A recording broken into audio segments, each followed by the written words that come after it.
Good morning, everyone, and welcome. Welcome to our flower communion. I am Reverend Christine Dance, and I am honored to serve as the minister of the Unitarian Universalist Congregation of Phoenix. Welcome to our online worship service, our virtual flower communion. In this time when we are physically distanced, we believe it is an act of love to worship online and be together in this way. Welcome to our worship. Welcome home. For those of you who are joining us for the first time, the Unitarian Universalist Congregation of Phoenix strives to be a spiritual community for our time, focused on diverse theological perspectives, radical inclusion, and knowing that issues of justice and equity shape everything we do.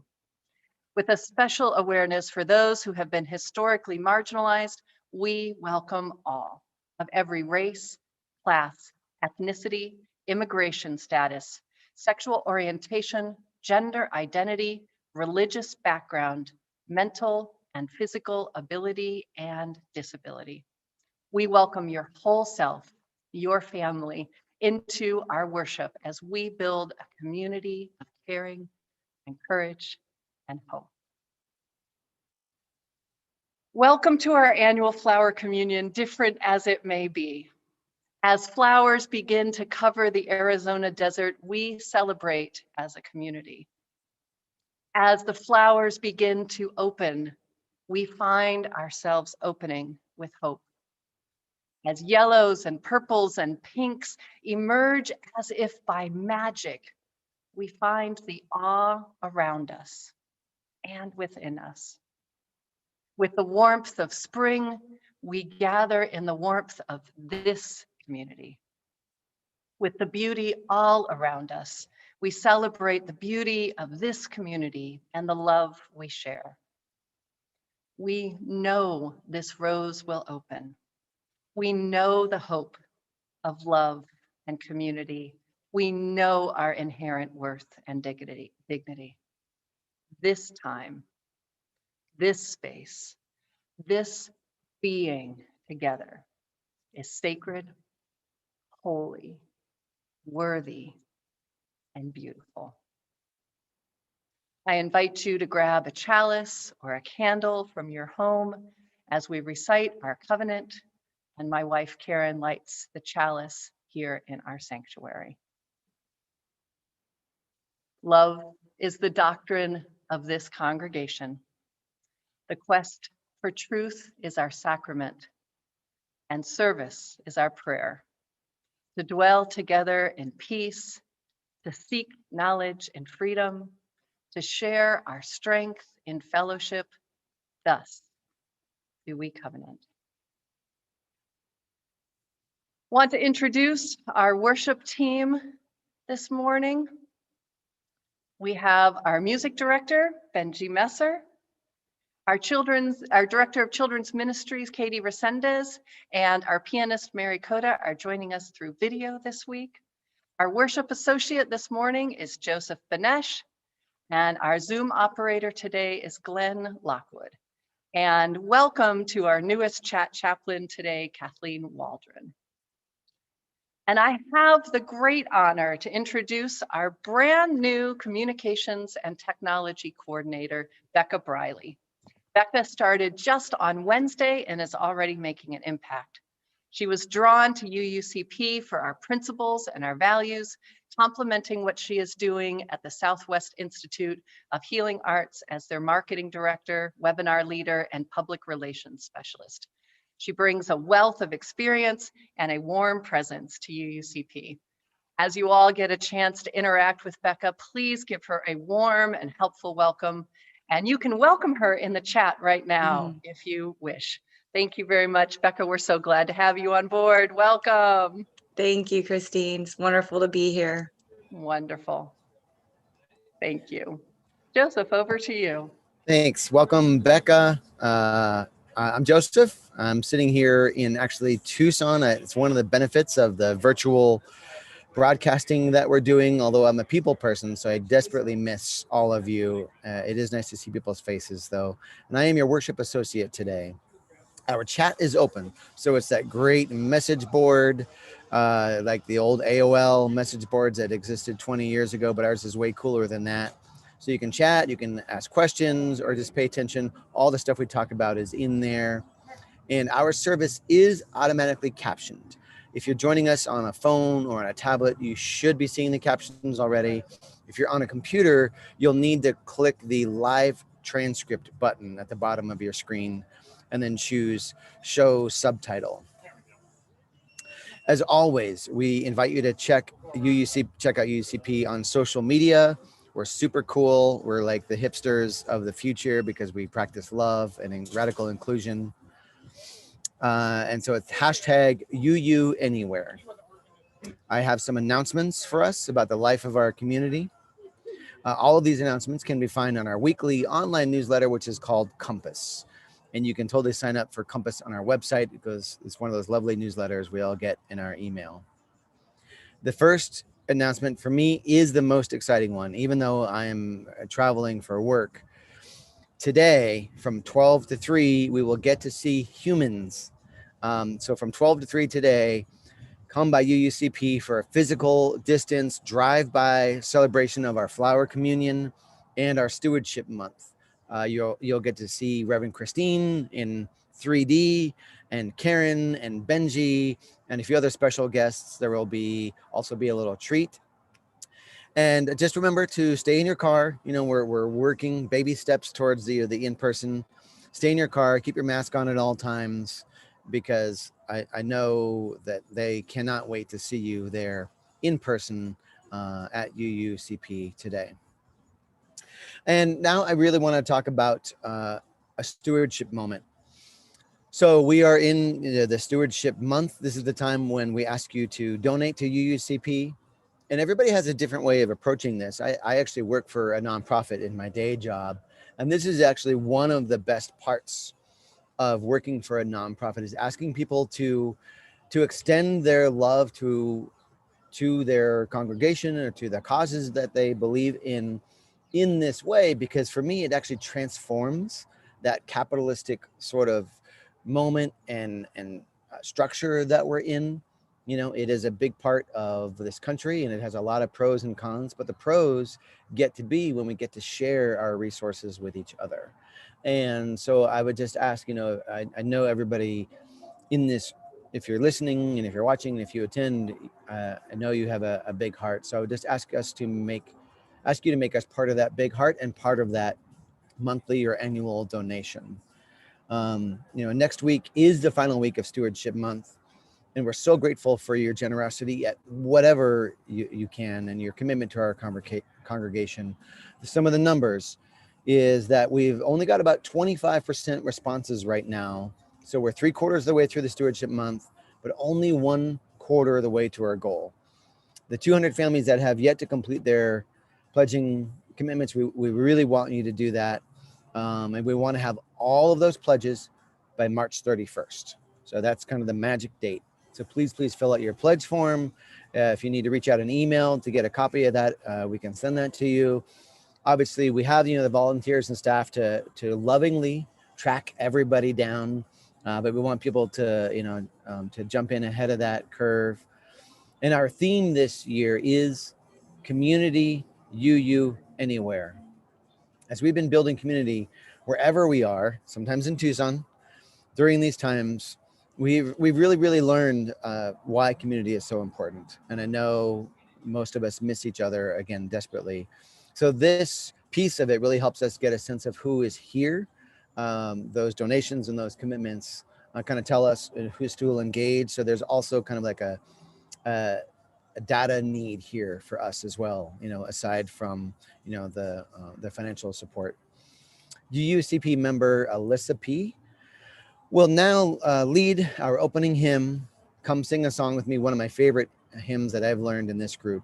So feel free to sing along at home, out loud, you know, annoy your family if they're around, singing at the top of your lungs. And then after that, director of the children's ministry, Katie Resendez, has the perfect story for the spring equinox, which was yesterday. But now we're going to give you a break from my face and we're going to go to our opening hymn.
There was once a land where everything was balanced perfectly. Children never ever toppled off their bicycles, plates of food never tilted off the table, and servers could hold trays and trays of dishes because they never became wobbly. And in that land, everyone could juggle. Parents juggled babies. Farmers could juggle corn and peas and carrots and chickens. People even juggled chainsaws. And this land was ruled by a queen and a princess, who of course ruled with an even hand and balanced leadership.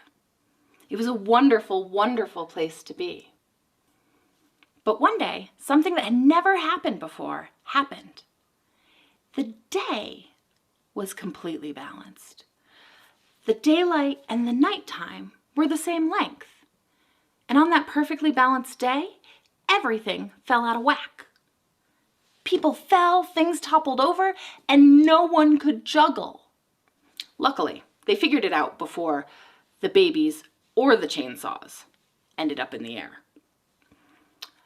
So the people started to get frustrated and confused and worried and angry and a little sad. So they went to their rulers and went to the queen and princess and asked what to do. And the queen and princess thought about it and realized they didn't know either. So they pulled together the most learned people in the whole land and had a meeting. And at that meeting, they talked about what they would do so everyone could juggle again. And because they were so learned, they decided that the best way to restore juggling would be to teach everyone how to juggle again. So they made curricula and lesson plans and pulled together teachers and professors and nursery school leaders and had juggling lessons. But it didn't help. People still couldn't juggle all the things they did before. It just wasn't working. And they were getting more and more frustrated and more angry and sad, and all sorts of really big feelings started coming up. And when you feel like that, it's hard to listen to other people. And it was especially hard to listen when a new stranger came to that land. But they did, which is a good thing, because the stranger told them, "I can teach you how to juggle. I can help you juggle again." And that stranger went to the queen and the princess and said, "I can teach everyone to juggle again on one condition." The queen and the princess looked at each other, thought about it, and said, "What is your condition?" "Well, I can help you all learn to juggle again if you start by juggling only one thing." "Only one thing? But we're expert jugglers. We used to juggle chainsaws." I know. But let's start with just one thing." The queen and the princess spoke to the people of the land, and everyone decided to give it a try. And so that stranger began to work with everyone to figure out how to juggle again.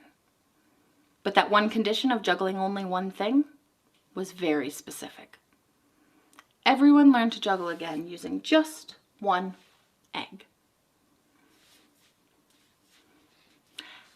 As they worked on it, sometimes the eggs hit the floor and broke. But that was okay, because they kept working on it. And eventually, slowly, they were all able to juggle again. They were all able to be expert jugglers again. And it was amazing. And eventually, parents went back to juggling babies. Farmers went back to juggling produce. And every once in a while, you could see 3 or 4 chainsaws in the air. We're a lot like that egg, because we are so strong and there's so much that we can do. But when we hit the floor, sometimes we break. We're also like the people in that land, because we are so used to doing so many things all at once. And now we're at a time where we have to slow down. And we have to maybe try to just do one thing. And we might mess up, and it will be okay. It just takes gentleness and kindness and lots of forgiveness. I'm Katie Resendez, and this story is by Catherine Childs. They are an amazing storyteller, and if you'd like to support their work, you can find their information in the description below. Otherwise, I'll see you next week, and I love you very, very much.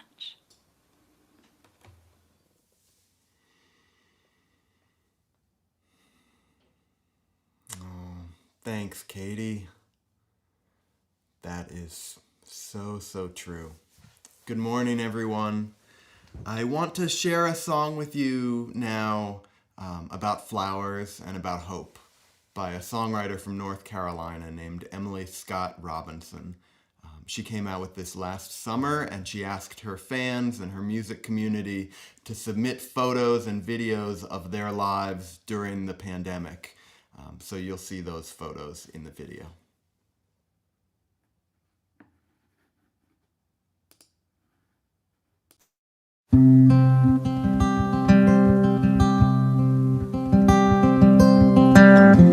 I went walking down the road with a heavy heart and miles left to go when I came upon a woman in a field on her knees, singing ancient songs and sowing wildflower seeds. Tell me, what's the point in planting pretty things in these days of darkness and disease? The world is burning, have you not heard?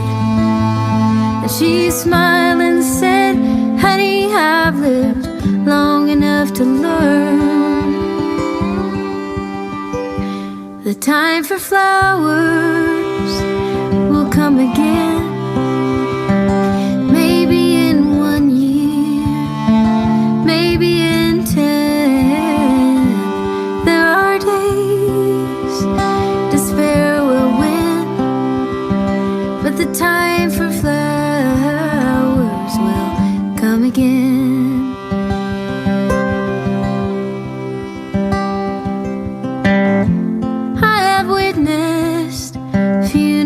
And wars, worried mothers, empty shelves and empty stores. The storms will rage and the winds will blow, and you are gonna find out that you're stronger than you know. And the time for flowers will come again, maybe in 1 year, maybe in 10. There are days despair will win, but the time for flowers will come again.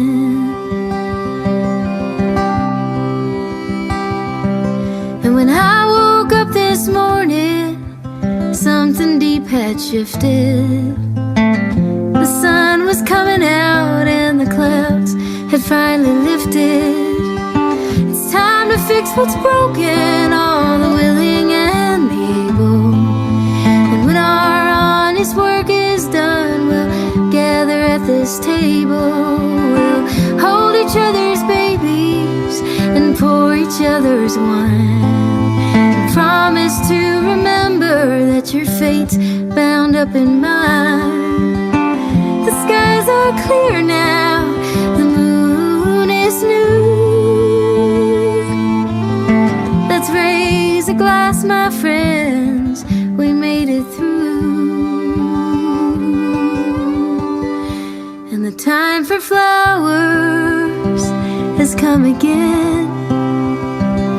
And though it seemed the world would end, there were days despair did win, but the time for flowers has come again.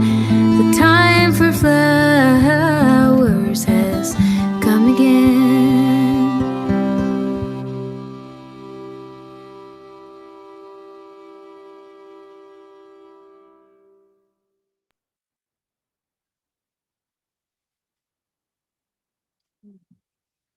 The time for flowers has come again. Well, that just got me all all emotional. That was so beautiful. And how perfect for our flower communion. And a ceremony that's so beloved for us and so poignant that we're not all here together for it. Thank you, Benji, for that selection. It is the time in our service where we share the joys and sorrows of our community. It is necessary, it is good, it is how we build our community. So we use the chat for this. Please write any joys or sorrows in there. Please put your name at the beginning of it. And if you want something to be private and not shared out to everyone, just put the word private, and I will hold it in my hearts for us. So while you are entering your joys and sorrows, let me mention a few in our world. We share our shock, our grief, and our anger at the shootings in Atlanta this past week. And we must be clear about the intersections of oppression that took place and name this event as a hate crime perpetrated by the most dangerous demographic in the US, white men. The majority of victims were Asian Americans, claimed as scapegoats for this virus, seen as foreigners in this land where many have been for generations. The majority of victims were women, fetishized for ages, seen as items for consumption or temptations for the soul. The majority of victims were sex workers, seen as expendable, not fully human. The majority of victims were poor, doing what they could to raise children, pay the rent, put food on the table. It is the intersection of these four things: Asian, women, sex workers, working poor, that made this such an astonishing tragedy. May we not center the motives or explanations of the perpetrator, but may we see the worth and dignity of the victims and fight for each person's worth and dignity every day. The Asian Americans in our congregation and in our wider community, women everywhere, those living in poverty, and the sex workers who are making a living on the margins, may we never stop embracing their humanity and dignity. Let us turn to the joys and sorrows in our community. I do want to share some sad news from our staff. I want to let you know that Stephanie Bridell Vigil's father died on Monday after a short stay in hospice. So in addition to bringing Becca on, she has been dealing with a lot of grief. And Stephanie, we love you, and we're sending lots of love to you during this trying time. I am thrilled to say, I'm hoping that we'll have a lot of vaccine information here. My wife, Karen, is getting her second shot tonight. So thrilled to hear that. We have from a joy from Bill and Joan.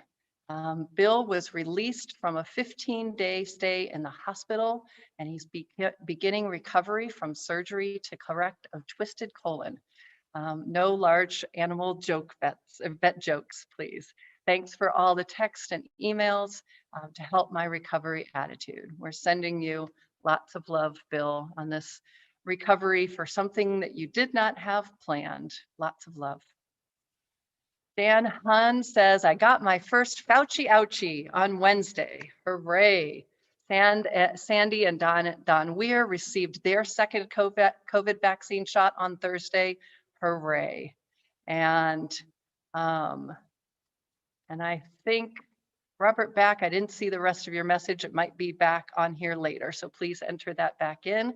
Heidi Singer says, I got my first shot this week. Robert Back says, okay, that the Folsom are about to come out of their COVID cocoon. So he and Lori Folsom are about to come out of their COVID cocoon. Got you. Glad to hear that you are vaccinated. Donna Talbot is so glad that Terry got her second vaccine on Thursday. Bonnie Frazier has now passed 2 shots and 2 weeks, is working through to find clarity on her new boundaries, as many of us are. And I will just put a plug in to remember that there are individual boundaries and there is still community spread, and numbers are going up. So please keep in mind that it is not just about us. Linda Dean says, got my 2nd shot, hooray.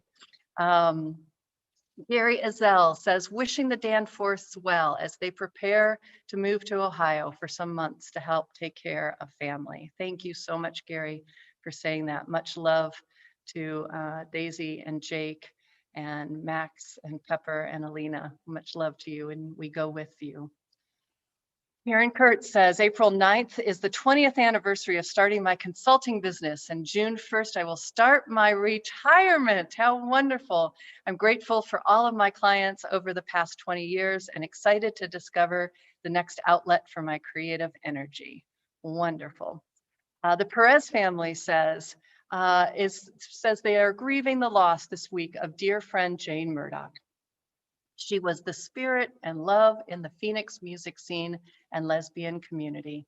Today is her birthday, and we wish that everyone sings a song for themselves in her memory. Thank you for sharing that. Michelle Morgan and Sam Kirkland were tickled that their youngest granddaughter cried when they held her because she didn't know them, but she was thrilled to see them on Zoom the day after she went back home. Oh, how wonderful that you got to hold that grandbaby baby. So happy for you. From Amy and Stephen Miskell, joy. Stephen got his first COVID vaccine on Monday. Hooray. Kathleen Waldron says, got to see my mom for the first time in a year last week.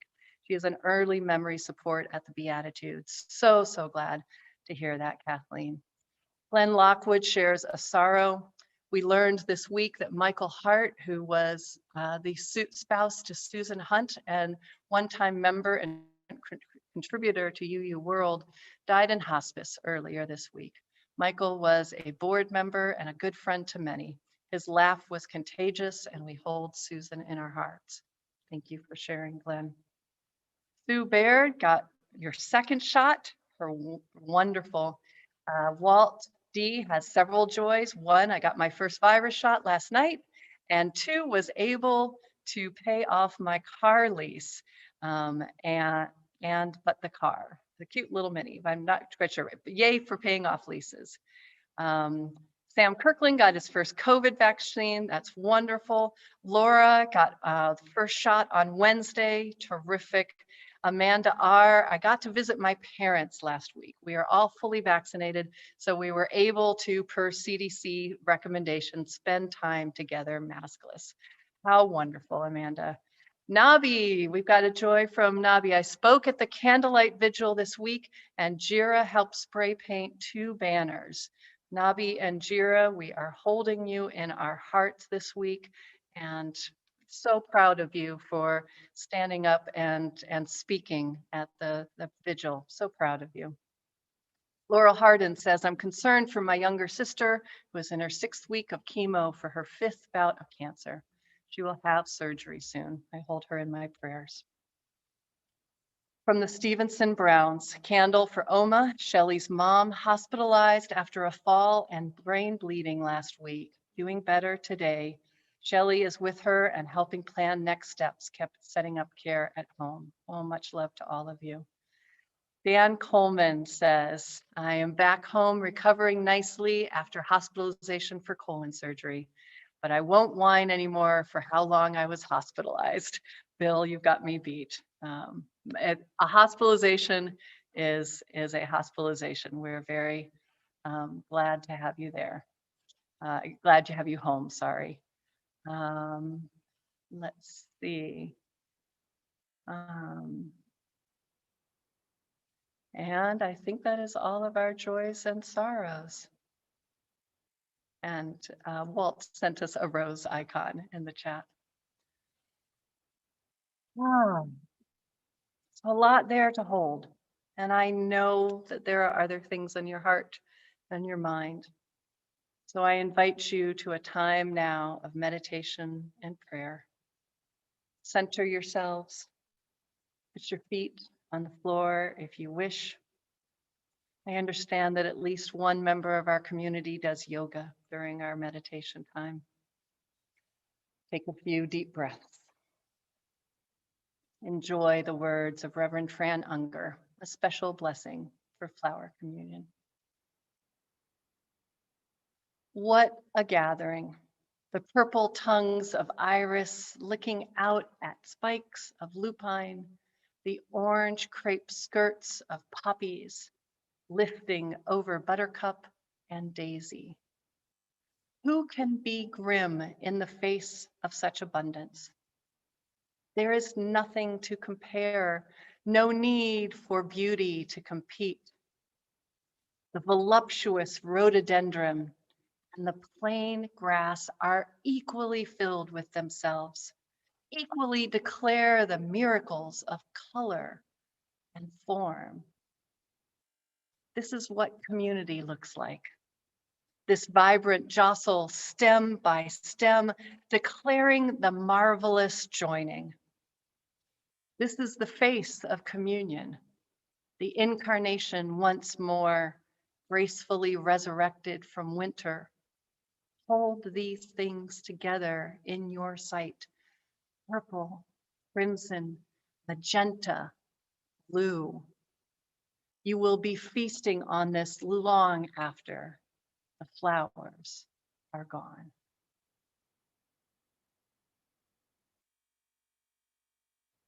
Please enjoy a moment of silence and meditation.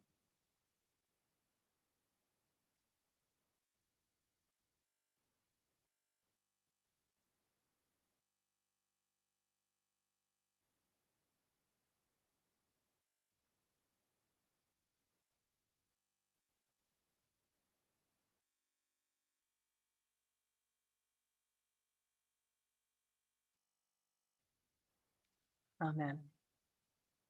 Blessed be, and Ashe.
Thank you.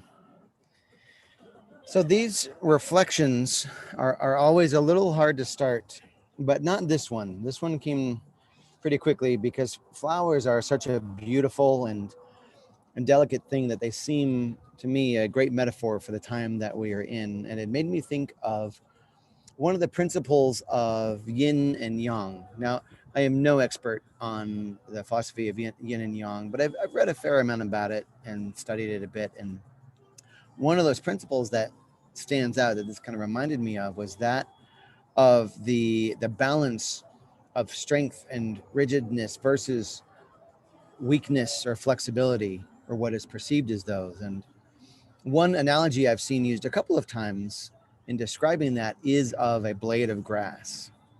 So if you come upon a field of dry grass, it looks very strong. It stands up kind of straight and strong. But if you step on that grass, it breaks very easily because of its rigidness. However, if you come upon a field of green grass or a lawn of grass, it looks very flowy and kind of weak as it bends in the wind. But if you step on that grass, it pops right back up. And it's because of its flexibility that it is so strong. And so I just kind of, that made me think of the flower communion, both about their delicate nature, but also about the cycles that we're in. And it is my hope that we and that I accept the winter that we're coming through, that I accept the days that I did not feel beautiful or good, and that I let myself bloom again, as we're able to come closer to each other physically and our friends and our family. And so I just want to say that I love UU and this field of flowers that we are. And even though we're different times and different seasons ourselves, and just that I miss you all and I love you all. Thank you. Thank you, Joseph. I have a new choir video to share with you all by our video choir, our UU video choir, which is now citywide. We finished it at 9 a.m., so I'm a little punchy today. And these things depend on so many connections between people, people fitting in this thing at the right time to be able to collaborate in such a big group. So one of the most exciting parts of this for me, this project, is that there's a band I love called the Bee Eaters. They're a trio of violoncello and dulcimer. That's a bluegrass tradition trio. And I'm very excited to announce that even though they were all traveling in separate places this week, they were able to convene in a kitchen in San Francisco and record an accompaniment for this piece. And they're all in the same COVID pod, so you'll see them unmasked in one video square. So this is our new arrangement of I Know This Rose Will Open. Our soloist is Valley UU member and singer Noelle Hyman. I hope you enjoy it.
And now you've got me crying again. Wow, that was amazing. Choir, so good. Benji, what a gorgeous arrangement of that. So moving. I think about how far we have come in a year of making music in this way. Just wow. The Unitarian Universalist Flower Communion service was originated in 1923 by Dr. Norbert Čapek. He was founder of the modern Unitarian movement in Czechoslovakia. This multi-generational ritual gave a concrete expression to the humanity-affirming principles of our liberal faith. When the Nazis took control of Prague in 1940, they found Dr. Čapek's gospel of the inherent worth and dignity and beauty of every human person. Well, here's what the Nazi court records said. They said it was too dangerous to the Reich for him to be allowed to live. Our ideas of inherent worth and beauty were too dangerous. Dr. Čapek was sent to Dachau, where he was killed the next year during a Nazi medical experiment. The gentle man suffered a cruel death, but his message of human hope and decency lives on through this flower communion, which is widely celebrated in most UU congregations. In Prague, the flowers came in May. Here in Arizona, they come in March. If we were together, we would each bring in a flower and bring it to the center of the sanctuary. Our flowers would combine to create a beautiful bouquet, as unique and beautiful as all of the members of this community. And then we would each take a different flower, reflecting on its beauty and uniqueness. I do hope that you'll come to the drive-through event and get your flower. Like everything during this pandemic, it's different, but it still can be beautiful. That song that we just heard, this beautiful piece, I Know This Rose Will Open, it was written by UU minister Mary Gregola. Here is how she explained what the song meant and how it came to be. She says, I wrote this song when I was in seminary, taking a class on death and dying. Our assignment was to write our eulogy, which of course means the good words we'd like to remain of our lives. I thought of what to say, what not to say, and I decided as a songwriter, I needed to say it in music. After I decided I would write the song for my project paper, I set the perfect ambiance. I prepared a tray with a journal and a pen and tea and healthy snacks, and I went outside to the perfect afternoon to sit under the Meyer lemon tree in my backyard, ready for and courting inspiration. I spent several hours journaling and grateful for the beauty of the afternoon, and no music came, none, not a note. And I realized the hubris of the ego saying it would write the song. Scooping up everything, accepting the folly of my presumption, as I was balancing the tray, coming through the door, I realized I was singing something under my breath. And it was the whole round, complete. What I take from the experience is the great responsiveness of the universe, the spirit, the deep and creative self, when we allow ourselves to be present, to listen, to sing along, but not to assume we can control its scope or view. I know this rose will open is the answer to my invitation to that deep self. The way that I hear and feel it, I am the rose. Opening is in my nature. Even when it comes time to let go of this body practice, I know this rose will open. And although I may feel afraid of the changes, afraid of the unknown I can't control, afraid of allowing the ego to follow the calling of something deeper, I know those fears will burn away. in the fire of transformation, this very physical practice of loving and living and letting go. And as my fear burns away, I know, I trust that the wings of my heart, my soul will unfurl my wings. Yes, I know this rose will open. I am the rose. We are all the rose opening. May we all trust in that opening. Now, Reverend Grigola was not living through a pandemic. She wasn't like we are, literally waiting for something to open. No, she was talking about it as a metaphor. So until you pick up your flower this afternoon, or pick one from your yard or from a hike, I want to combine our flower communion with what I do when we bless our babies. And I want you, however you can in your head, to picture what is opening for you, what you are trusting to be opening with you in this year of deep reflection, contemplation of so many issues. So when I bless our babies, I take a flower and I touch their forehead with it. When we did it on Christmas Eve, I did it to the screen like that. And of course, that just made you all go away because I touched my screen. I'm going to do that. I invite you to sit back. Go ahead, literally sit back, sit on the floor, relax. And I want you to feel yourself blessed by the flower. Feel the reverence, embrace the quiet. May we embrace the uniqueness of each and every person in this community, like the uniqueness of each flower.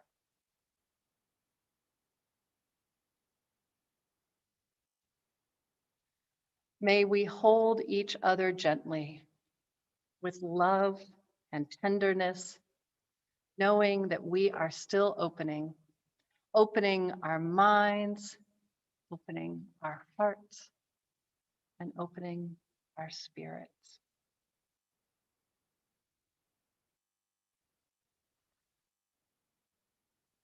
May we accept this rose, this flower, as a gift from each other, a gift from this community. We do not know where the flowers come from, but it does not matter. They are gifts of the heart. May you know how deeply you are worthy of this gift.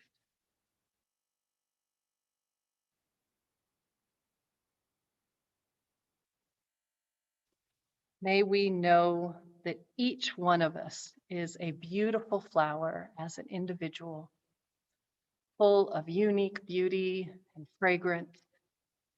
But may we know also that together we make an even more beautiful bouquet, just like the individuals in this community.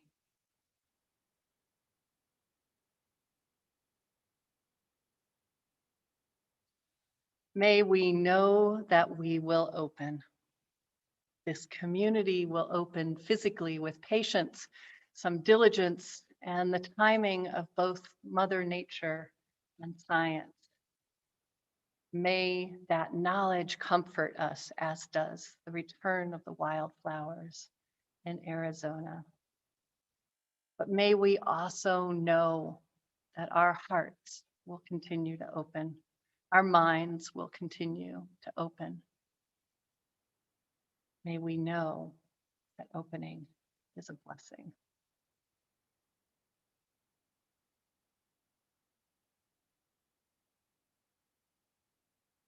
And may your spirit be open and loving, continuing to unfurl its wings, your spirit gently opening more and more to the mysteries of the universe, the spirit of love. May that love guide you and comfort you today and every day.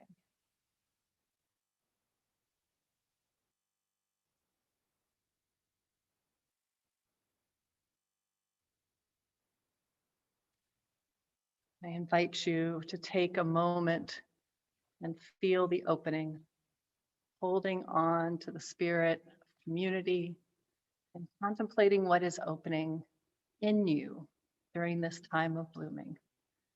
As we share some photos that our choir members took from the flowers that are opening in their lives.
Well, I want to sing Sally Rogers' song, Love Will Guide Us, to end our service, and I'd like to lead it the way that Sally wrote it, which is a little different than what's in our hymnal. Not very different, but a little different, so lyrics will be in the chat. Love will guide us, peace has tried us, hope inside us will lead the way. On the road from greed to giving, love will guide us through the hard night. If you cannot sing like angels, if you cannot speak before thousands, you can give from deep within you. You can change the world with your love. You are like no other being. What you can give, no other can give. To the future of our precious children, to the future of the world where we live. Here's the chorus. Love will guide us, peace has tried us, hope inside us will lead the way.